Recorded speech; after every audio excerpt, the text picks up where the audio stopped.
daleko. U prašnom i parkiću. Tu je živeo golub Mića sa svojom porodicom.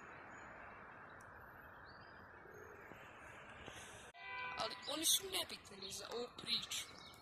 Već je bitan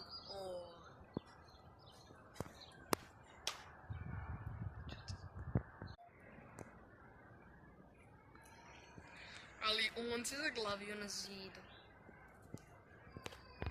Zovite me drugarice!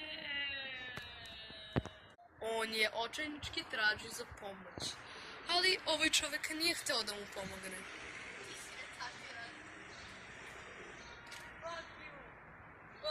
Ostao je sam.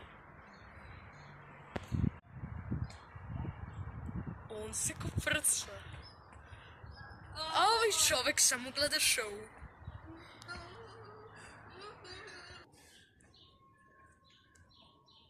Ajde preumri!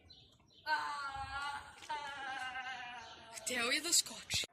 I to će uraditi. Mama, volim te! Zovite hitro!